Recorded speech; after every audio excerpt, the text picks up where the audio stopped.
Hello दोस्तों, स्वागत है आप सभी का हमारी एक और कहानी में। मेरा नाम राहुल है और मेरी उम्र 22 साल है। मैं दिखने में बेहद स्मार्ट हूँ। ये कहानी उस समय की है जब मैं मुंबई आया था, तो मैं कुछ बनने के सपने साथ लाया था। लेकिन मुंबई में मुझे टीना मैम क्या मिली, जिंदगी की दशा और दिशा दोनों ही बदल गई। मैंने मुंबई के एक फेमस इंस्टीट्यूट में यूपीएससी सिविल सेवा प्रतियोगी परीक्षा की तैयारी के लिए दाखिला लिया था। तो वहाँ पढ़ाने वाली मैडम जी यानी कि टीना मैम का जादू पहली ही नज़र में असर कर गया और प्यार में बदल गया। खूबसूरत भरा पूरा बदन और बेहद नशीली झील सी आंखें, घुंघराले लंबे बाल, ऐसे कि सामने वाला देखता ही रह जाए। मैंने टीना मैम से बातचीत शुरू करने की कोशिश की। क्लास में मैं अक्सर मुश्किल सवाल रखता, पर टीना मैम की सब्जेक्ट पर गजब की पकड़ थी। मैं उसे कभी भी अटका नहीं पाया। लेकिन मुझ में भी बहुत खूबी थी, इसलिए टीना मैम मुझे स्पेशल समझने लगी। उस दिन क्लास जल्दी ख़त्म हो गई थी। टीना मैम ने मुझको रुकने का इशारा किया। थोड़ी देर बाद हम दोनों एक कॉफ़ी हाउस में थे और वहाँ कहीं अनकहीं बहुत सी बातें हो गईं। अब तो नज़दीकियाँ बढ़ने लगीं, तो समय पंख लगाकर उड़ने लगा। एक दिन मौका देखकर मैंने टीना मैम को प्रपोज भी कर दिया, लेकिन टीना मैम ने वैसा जवाब नहीं दिया जैसी मुझको उम्मीद थी। एक बार टीना मैम की बहन की शादी थी। उसने मुझको इनविटेशन दिया, तो मैं भला ऐसा मौका क्यों छोड़ता। काफ़ी अच्छा आयोजन था, लेकिन मुझको इन सब में ज़्यादा दिलचस्पी नहीं थी। दुनियादारी की रस्में रात भर चलने वाली थीं, इसलिए मैं मेहमानों के रुकने वाले हॉल में आकर सो गया। लोगों की आवाज़ें अभी भी आ रही थीं, सब बाहर मंडप में थे। रात में अचानक किसी की छुअन की गर्माहट से मेरी नींद खुली। हालांकि लाइट बंद थी, लेकिन अपनी चादर में लड़की को मैं अंधेरे में भी पहचान गया था। टीना मैम इस तरह मेरे साथ, ऐसा सोचना भी मुश्किल था। लेकिन अपने प्यार को इतना करीब पाकर कौन मर्द अपने आप पर कंट्रोल रख सकता है। चंद लम्हों में हम दोनों एक दूसरे में समा जाने को बेताब होने लगे। टीना मैम ने मुझको मदहोश कर दिया था।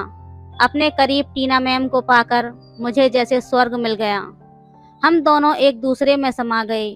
जब तूफान थमा, तो टीना मैम वापस शादी की रस्मों में शामिल हो गईं और मैं उनकी खुशबू में डूबा रहा। कुछ दिन बाद ऐसे ही एक और घटना घटी। हुआ यूं कि तेज बारिश थी। रास्ते से गुजरते समय मैंने टीना मैम को रोड पर खड़ा हुआ देखा, तो मैंने फौरन उनके नज़दीक पहुंचकर अपनी मोटरसाइकिल रोकी। हम दोनों उस पर सवार होकर घूमने निकल गए। टीना मैम को रोमांचक की जिंदगी पसंद थी, इसलिए इस मौके का लुत्फ उठाना चाहती थी। बारिश का मज़ा रोमांस में बदल रहा था। प्यार में शराबोर हम घंटों सड़कों पर घूमते रहे। मेरी और टीना मैम की कहानी ऐसे ही आगे बढ़ती रही थी। तभी अचानक इस कहानी में एक मोड़ आया। टीना मैम ने मुझको होटल में बुलाया। डिनर की पार्टी अब तक की सब पार्टियों से अलग थी। टीना मैम की खूबसूरती आज जानलेवा महसूस हो रही थी। उन्होंने कहा, राहुल, तुम्हारे लिए स्पेशल ट्रीट है। मैंने मुस्कुराकर टीना मैम से कहा, आखिर किस खुशी में, जो स्पेशल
के लिए निकल गया। 1 साल बाद टीना मैम से मिलने का वक्त नज़दीक आ रहा था। मोहब्बत में अगर कामयाबी मिल जाए तो इंसान को दुनिया जीत लेने का एहसास होने लगता है। मैं ट्रेन में बैठा और चल दिया। ट्रेन सरपट भाग रही थी, लेकिन मुझको उसकी रफ्तार बैलगाड़ी से भी ज़्यादा धीमी लग रही थी। रात का 1 बज रहा था। मैंने एक पत्रिका निकालकर अपना ध्यान उसमें बांटना चाहा, लेकिन बेजान काले हुरूफ और कागज़ टीना मैम की कल्पना की क्या बराबरी करते। टीना मैम तो ऐसा ख्वाब थी जिसे पूरा करने में मैंने खुद को रोक लिया था। उसकी हर शर्त, हर हिदायत को आज मैंने पूरा कर दिया था। अब फैसला टीना मैम का था। मैंने मोबाइल फ़ोन निकाला और टीना मैम का नंबर डायल किया। फिर अचानक फ़ोन काट दिया। मुझे याद आया कि टीना मैम ने यही तो कहा था कि जब सच में कुछ बन जाओ तब मोहब्बत को पाने की बात करना, उससे पहले नहीं। मैं तब तक तुम्हारा इंतज़ार करूंगी। फिर मैंने मोबाइल फ़ोन वापस अपनी जेब के हवाले कर दिया। मैं अपनी बर्थ पर लेट गया। सुख के लम्हों को मैं टीना मैम की यादों में जीना चाहता था। अचानक ट्रेन रुकी तो मेरी नींद खुली और अब भी सुबह के 3 बजे थे। फरीदाबाद अभी भी दूर था। मैं दोबारा आंखें मूंदे हसीन सपनों में खो गया। ट्रेन जब फरीदाबाद पहुंची तब सुबह के 9 बज चुके थे।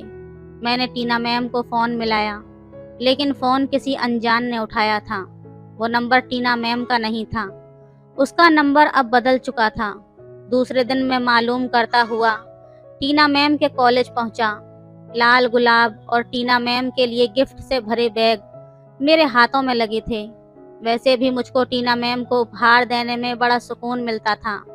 अपनी पॉकेट मनी बचा बचाकर मैं उनके लिए छोटे छोटे गिफ्ट बुनता था, जिन्हें पाकर टीना मैम बहुत खुश होती थी।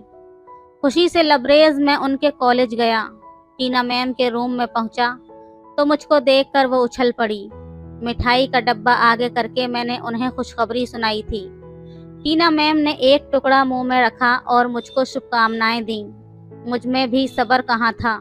मैंने आगे बढ़कर उनका हाथ थाम लिया। प्लीज़ राहुल, ये सब नहीं, प्लीज़ रुक जाओ। अचानक टीना मैम ने सख्त लहजे में मुझको टोकते हुए रोका।